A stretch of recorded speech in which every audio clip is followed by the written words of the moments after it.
Bharatiya Janata party Uttar Pradesh में 4 सीटों पर अपने उम्मीदवारों का ऐलान अभी नहीं किए है और ख़ास बात यह है कि इन चारों सीटों पर विवाद जैसी स्थिति है भारतीय जनता पार्टी के लिए। भारतीय जनता पार्टी उत्तर प्रदेश में 75 लोकसभा सीटों पर चुनाव लड़ रही है। 5 जो सीटें हैं वो अपनी गठबंधन पार्टियां, जिसमें 1 सीट राजभर को दिया गया है, 2 सीट अनुप्रिया पटेल को दिया गया है, 1 आरएलडी के जयंत चौधरी को दिया गया है और 1 सीट जो है संजय निषाद को दिया गया है। हालांकि संजय निषाद की जो सीट है वो भारतीय जनता पार्टी के सिंबल पर चुनाव लड़ रहे हैं उनके बेटे। और अगर बात की जाए जो 4 सीटें फंसी हुई दिखाई दे रही हैं उसमें सबसे पहला फिरोजाबाद, उसके बाद कैसरगंज लोकसभा सीट है, रायबरेली और अमेठी।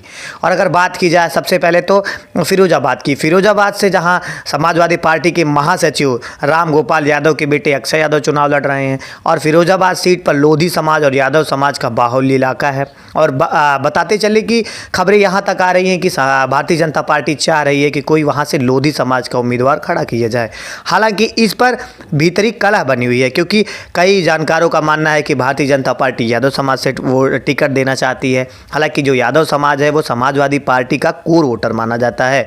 और अगर बात की जाए इसके बाद दूसरा लोकसभा सीट जो रायबरेली है, रायबरेली से इससे पहले सोनिया गांधी चुनाव लड़ा करती थी, इस बार उन्होंने चुनाव लड़ने से मना कर दिया गया है और खबरें हैं कि यहाँ से प्रियंका गांधी चुनाव लड़ेंगी। अगर प्रियंका गांधी चुनाव लड़ती हैं तो बहुत बड़ा नाम है कांग्रेस का। इस पर जो है रोटी सेकने के तलाश में है भारतीय जनता पार्टी की प्रियंका के उम्मीदवार घोषित होने के बाद मैं अपना कैंडिडेट खड़ा करूँगा, इसलिए अभी भी रायबरेली में सहमति नहीं बन पाई है।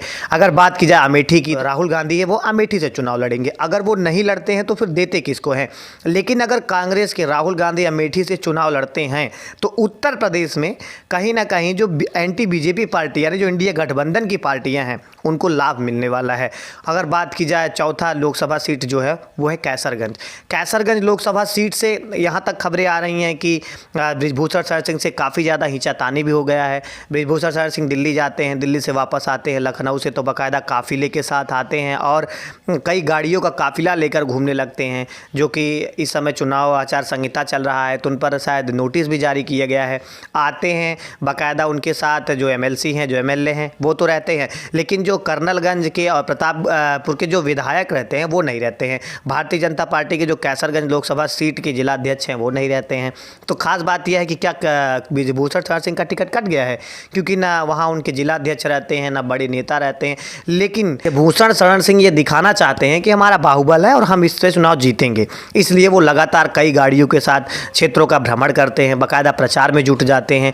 और दूसरी बात, उनके प्रचार में जुट जाने के बाद खबरें यहाँ तक आ रही हैं कि भारतीय जनता पार्टी ने उनको टिकट नहीं दिया है। इसीलिए चाहे वो किसी भी पार्टी से, क्योंकि समाजवादी पार्टी ने भी यहाँ से उम्मीदवार घोषित नहीं किया है, वो अपने दम पर अगर वो उन्हें ज़रूरत पड़ी तो वो निर्दल भी चुनाव यहाँ से लड़ेंगे और जीतेंगे, इसलिए लगातार वो प्रचार कर रहे हैं।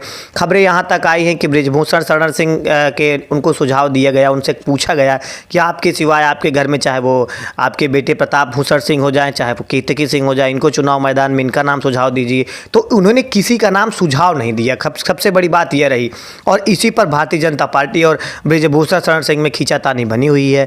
और खबरें यहाँ तक भी आ रही हैं कि अगर बृजभूषण शरण सिंह चुनाव नहीं लड़ते हैं तो वहाँ से दिया किसको जाएगा, क्योंकि पश्चिम में जो है ठाकुर समाज का काफ़ी ज़्यादा विरोध देखने को मिल रहा है भारतीय जनता पार्टी के खिलाफ। वो सहारनपुर हो गए, चाहे वो बिजनौर हो गया, ऐसी कई सीटें हैं जहाँ भारतीय जनता पार्टी का विरोध हो रहा है क्षत्रिय समाज द्वारा।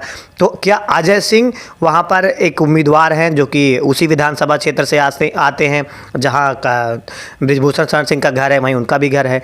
तो अगर ठाकुर समाज को सेकना होगा तो वहाँ से अजय सिंह को टिकट दिया जाएगा। अगर अजय सिंह को नहीं देते हैं तो वहाँ के जो एक ब्राह्मण चेहरा है, जो विधायक हैं इस समय, शायद उनको टिकट दे दिया जाए। इस पर सहमति भी बन नहीं पाई है। हालांकि भारतीय जनता पार्टी और बृजभूषण शरण सिंह का खींचातानी बहुत जोर शोर से चल रहा है, क्योंकि लगातार बृजभूषण शरण सिंह अपने हर गाँव का दौरा कर रहे हैं और काफ़ी ज़्यादा जोर शोर से प्रचार में जुट गए हैं और यहाँ से वो 2 बार सांसद भी रहे हैं और उनका बाहुबल इलाका माना जाता है। और ख़ास बात यह है कि अगर बीजेपी टिकट नहीं देती है बृजभूषण शरण सिंह को तो इसका बहुत बड़ा असर होने वाला है चुनाव में, क्योंकि क्षत्रिय समाज वैसे भी भारतीय जनता पार्टी का विरोध कर रहा है और काफ़ी मजबूत पकड़ है क्षत्रिय समाज में बृजभूषण शरण सिंह की।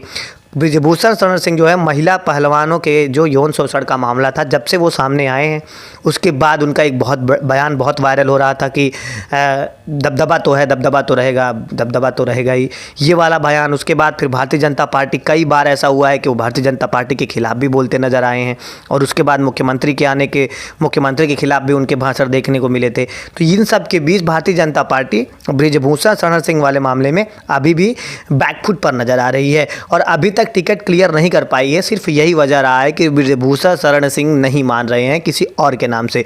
उनको बाकायदा समझाया गया किसी और का नाम दे दीजिए, लेकिन ब्रिजभूषण उस पर भी नहीं माने हैं।